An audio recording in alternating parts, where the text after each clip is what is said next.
the Tea Party movement has been completely financed, almost completely financed, by hard-right oligarchs who want to prevent the oil companies and major corporations from having to pay their share of taxes by these very right-wing people who don't give a darn about low-class working people, but just want to feather their own nest. Oh, that hurts. I got a pain in my heart when I hear that. Oh, no. With that great Ray Charles? How can you do that to me? Come on.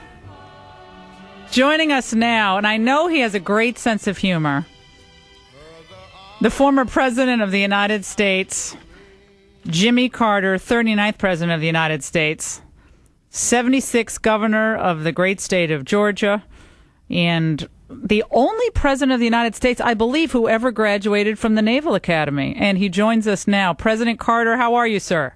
I'm just fine. I'm glad to be talking to you, and I think of people in a wide area of the United States. That's right. But I can't believe, first of all, that you are the only graduate of the Naval Academy. I'm ashamed to say that I did not know that. Well, I was the first graduate who was a governor of a state, and also the only graduate who has been president, yes. Well, look, we have a lot to get to, and your new book, Lessons from Life, NIV, Lessons from Life, Bible and Personal Reflections from you. I have the Gospel of Mark in front of me, and we have it tabbed, President Carter. You know I'm a law geek when I have yellow tabs all throughout the Gospel of Mark. I want to get into how people of faith can maneuver in the political world today, because a lot of them feel like they're in many ways demonized, or people are trying to shut them out of the dialogue. And even you, I think, have said at times that there's been excessive meddling, religion and politics in the United States, and that you found that to be disturbing. And I'd wonder if you would expand on that. Well, I don't see anything wrong with deeply religious people serving in public office, because I was one of those who did, and many others have done down through the history of our nation. But I do believe, like Thomas Jefferson and like my father taught me as a child, in a strict separation of church and state. I don't think that an incumbent office holder, like the president, should exalt his own religion to the detriment of others, or should promote one religion in preference to other religions that exist in the United States of America. So this separation of church and state is very important, but the principles of Christianity and Judaism and other major religions should prevail in the lives of every person. That is, a commitment to peace and justice and humility, service of others, forgiveness instead of conflict, and care for the needy.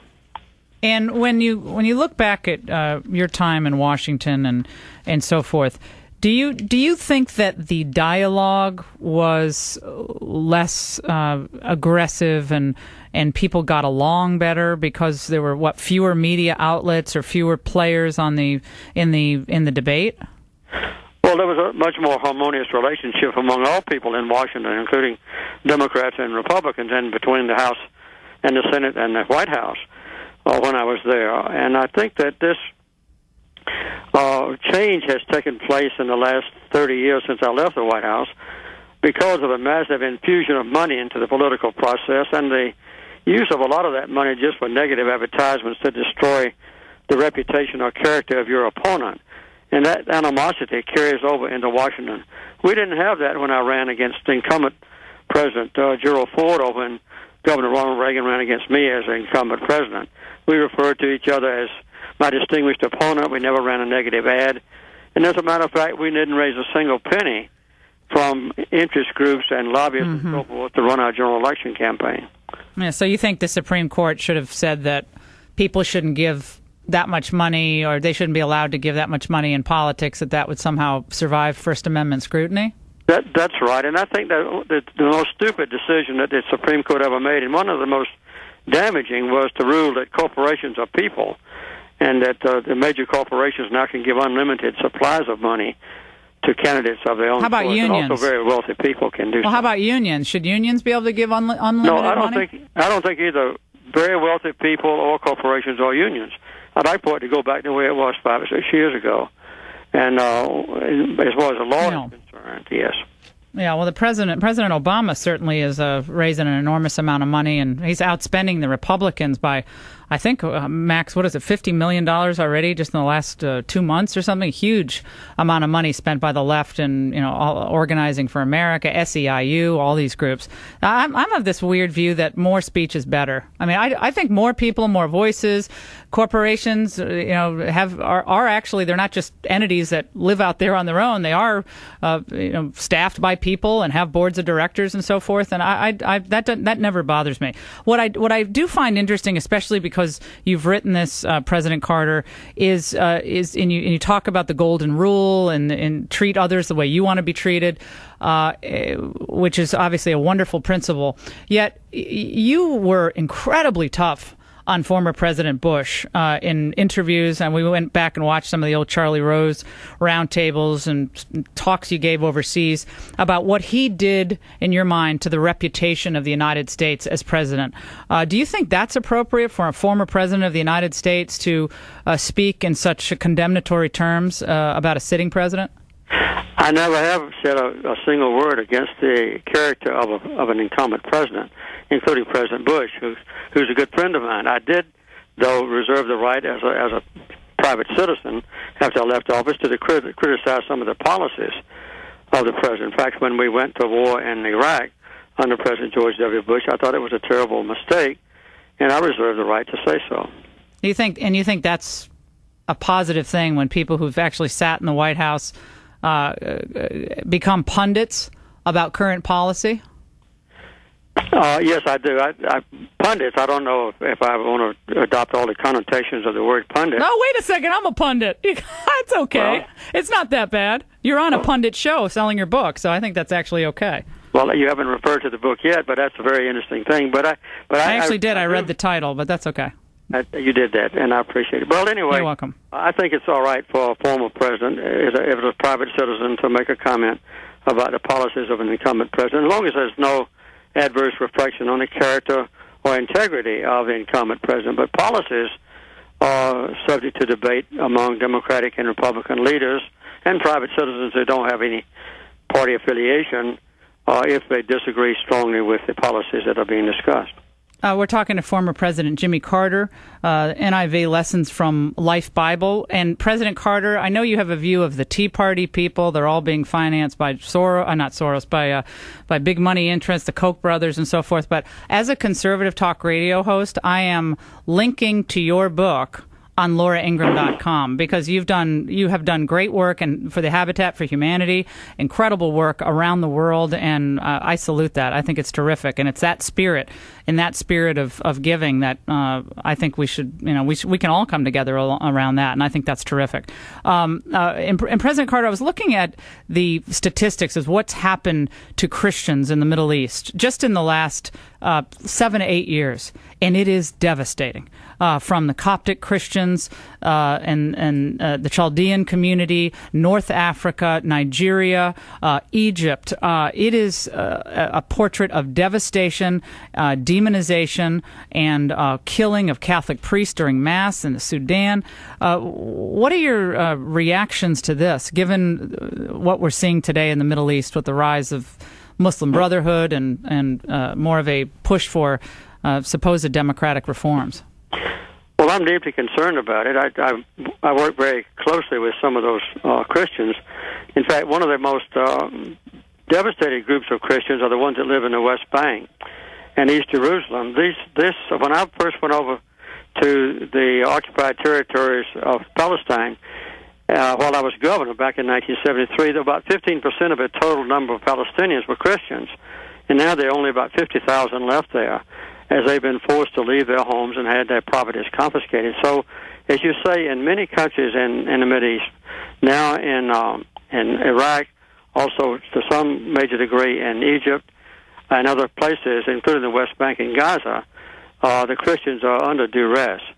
And one of the things that is interesting, though, is that in Syria, the Christians had always had a very good relationship with the Assad regime, and now they are one of the few groups that are supporting President Assad. So I don't say that the Christians always make the right judgment politically speaking, but they are under duress and under persecution. No, it is. It's actually so upsetting and so stunning, and I don't think we talk about it enough, and I don't think we think about it enough. And President Carter, I don't want to get into the whole, all the controversy with statements you've made in the past about Israel, but the Muslim regimes that have been at the forefront of the persecution of Christians. This is so upsetting and so devastating to Christian families, entire neighborhoods that are now empty. And you're right, including in Iraq, where we've had a huge exodus from that country to other lands, people just living in fear of their lives. Is there something about the rise of Islamism that will not permit religious minorities of all faiths to coexist?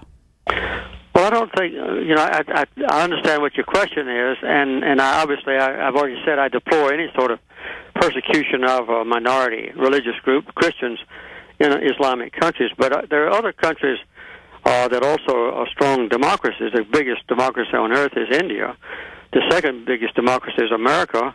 And the third biggest democracy is in Indonesia. And one is Hindu, one is Christian, and one is Islam. So Islamic. So I think that any time you have a minority of religious faith persecuted, that is deplorable, and the international community should speak out more strongly on it. That certainly applies, obviously, to the Christians in areas that you mentioned.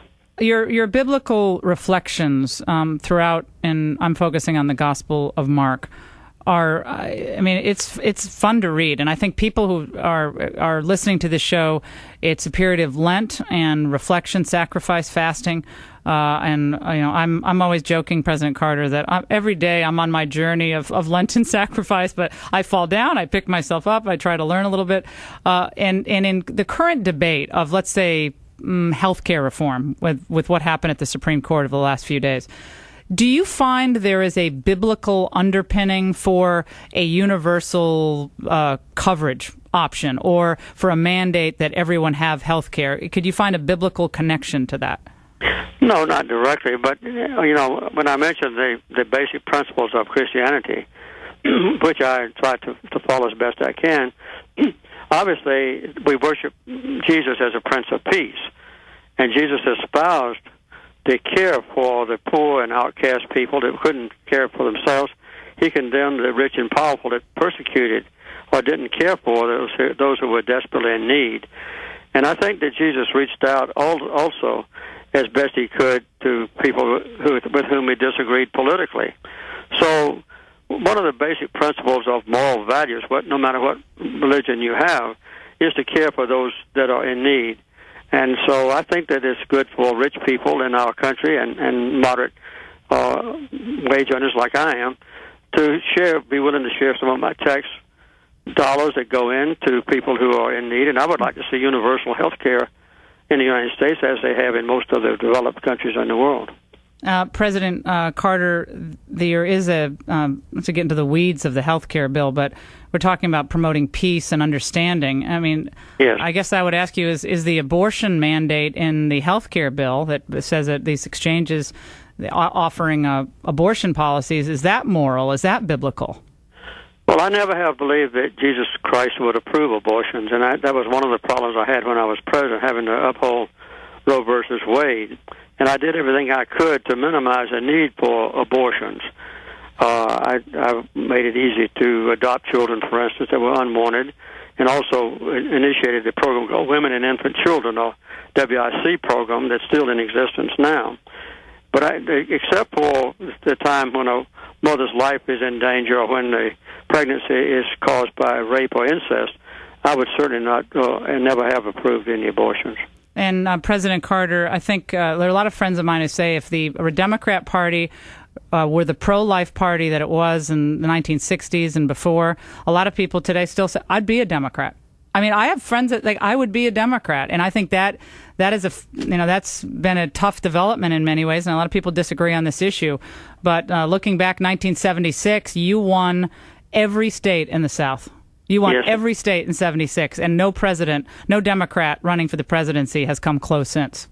That's true, and I've signed a public letter calling for the Democratic Party in the next at the next convention to espouse my position on abortion, which is to minimize the requirement for abortion and limit it only to women whose life are in danger or who are pregnant as a result of rape or incest. I think if the Democratic Party would adopt that policy, that would be acceptable to a lot of people who now are estranged from our party because of the abortion issue. President Carter, we really appreciate especially that sentiment. Thank you for joining us. I know you probably have a view of conservative talk radio. You know, we're all a certain way and so forth. And I've been pretty critical of you over the years, to say the least, as a former speechwriter in the Reagan administration. But we really appreciate your time. Lessons from Life, a Bible, Jimmy Carter. It's on our website, lauraingraham.com. President Carter, thank you very much. I've enjoyed being with you, Laura. Thank you.